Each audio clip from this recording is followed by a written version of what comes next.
Welcome to the second video on my video blog, and if this is your first time here, you're welcome to my YouTube channel. To be more specific, my personal video blog. Subscribe to get my content and share to those who might need it. You never may know if it could save a life someday. This is Manuel on the microphone, and in this video I'll be talking about, or rather explaining more on an article I wrote and published on Medium of recent, titled Purchasing the Best Computer for Your Need. We will go straight up the About section, then a little self-introduction before we move right on to the business of the day. It's a half-complete article, by the way, so don't expect much. Boom. This article fully explains the computer buying process, at least when it is complete, including software and hardware, and even worksheets so as you could make the right choices. And they are divided into stages so you could understand it better. Part 1 is just more like an overview of how the real computer buying process goes, the real deal. And part 2, we'll be discussing about software and hardware and how and why, and when you need it. Part 3, we'll just discuss where to buy your computer and also how to get information from a computer advertisement, and also some kind of support and service. We'll dive into this later. And then as for the rest parts, I just pray to God He gives me the idea on what goes there. That's if there will ever be a rest parts after these 3. But I believe part 5 and part 4 will come up right on the way as I continue with the writing process. But as you can see, these are the topics I've brought out for just part 5 and part 4. Part 4 and part 5 actually. So next on, I'm Manuel, short for Bob Manuel. Actually, I'm a computer science student, tech enthusiast, a writer, triple certified in ethical hacking and penetration testing. I'm currently on for a security cert. I just hope you get to like me. That's all. Let's assume you're watching this video because you want to own a computer and you don't know where to start from. Or you probably own one already, but it's old and you want a new one. You don't know where to start from and also don't know what type of computer to buy, or you are just watching because I'm the one talking and you're a big fan. Well, all implies you've met heaven. Let's go straight to the questions I've got from those like you wanting to get a computer. I receive these questions a lot, both by mail, social media, and even one-on-one interfaces. And that's going to be in part 1. So some of those questions are, just tell me the type of computer I need. First, I can't, because I don't know what you need your computer for. Everyone is different. So are our needs. I might need a PC for gaming with quality and HD graphics, good HD graphics. But it's not going to be very, very unnecessary for one that's just going to be that just want to use his computer for just word processing, typing, printing, and spreadsheet stuffs. And secondly, sit tight. For those of you asking these questions, sit tight and walk along with me in this article and you get just what you want. Second question I've gotten and I've come across is this: what brands or which brands do you recommend? None, actually none, because this is not an advertisement video where I'll start listing both HP, Asus, Mac, or whatever. I don't think brand matters. I'm not a fan of computer brands. It's the specifications of the computer actually that baffles me. I see brands like names. There's nothing more attached. Another question to get out of the way is, what brands do you recommend staying away from? Actually, those brands that will take this video down or sue me to court for um for some kind of, I don't know, because I can't risk being sued to court for some kind of YouTube video. At least not this one. Like I said earlier, brands don't matter.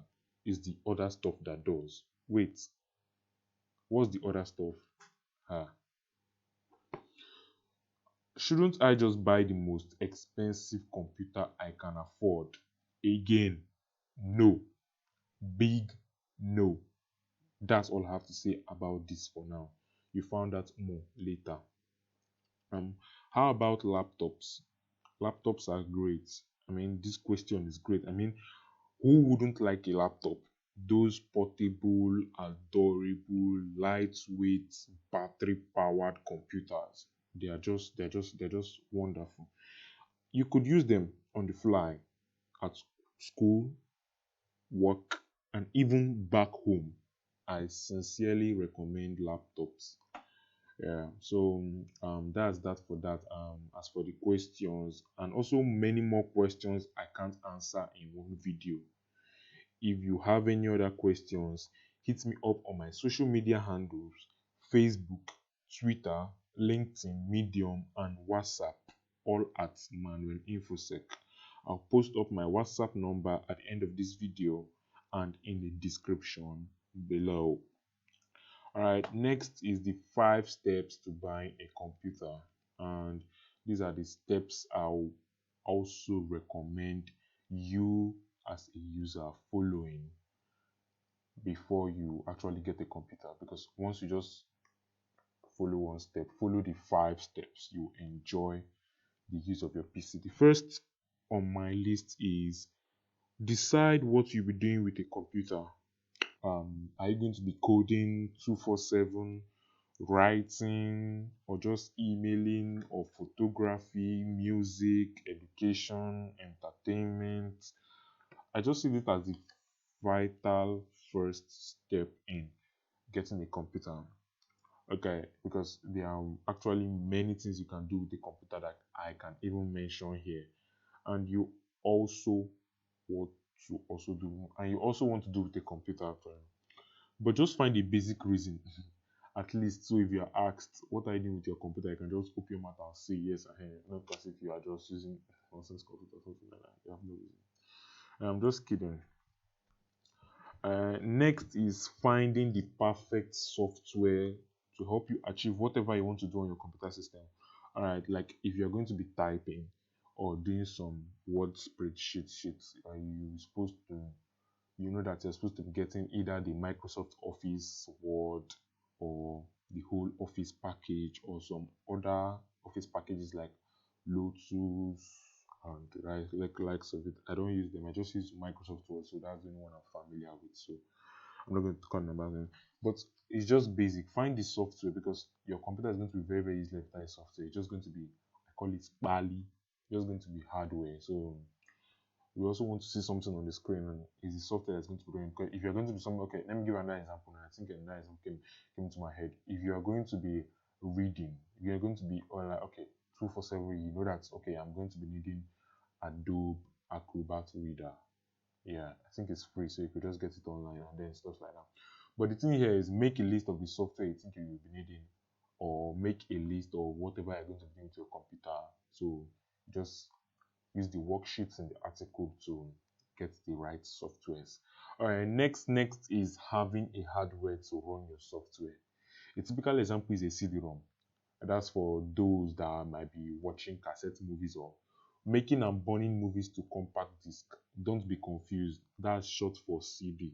So get the necessary hardware to match your softwares. Or better still, like I said earlier, make a list of softwares and get their matching hardwares. I think the worksheets in the later parts of this article will help you with that. Again, go for support or shop for service and support, as you can see it on the screen there. And this is the most important step, because getting a support service when you are buying a computer is very, very important. Because okay, I think I just repeated because 2 times, sorry for that. Something will always go wrong on your system, definitely. Maybe you just incorrect, you click something incorrectly, or some kind of curse from the computer gods. You know, everything you do, you have to give sacrifice to the respective gods. So maybe you bought a computer without giving the corresponding sacrifice or something like that. So definitely our computer will spoil in one way or the other. Either it falls down or something just comes up. So I feel like support service are always there, are supposed to be there to save you in cases like that. So don't forget them, keep them with you, keep the support service right there, because your computer will definitely be useless if those guys are not by your side. Now, next is just going straight for the computer. With all this falling neatly in place, you have a great time with your computer, because um, if you've chosen what you want to do with your computer, next you then choose your software, choose your hardware, then you get your service and support. Then what are you waiting for? Just buy your computer. Actually, there's more to this, but I'm going to talk about this next in the article, in the next parts I'm going to be writing.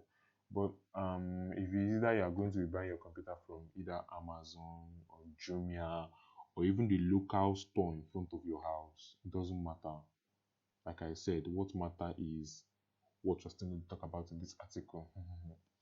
So we've come to an end of this video. I'm so sorry I couldn't complete it, because it's going to continue. The picture in this video here just shows um a laptop keyboard, at least for formality's sake.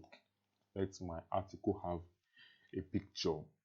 Don't forget to subscribe, leave a thumbs up. I'll share a link to this article on Medium in the comment section below, so you could also be a part of my reading community. I'm so sorry I haven't completed this article once again. I'll definitely do that in due time. At least posting a half part of part one, I feel, is a huge great step to the rest parts, as it may be. Alright, thank you for watching and have a great day. Peace.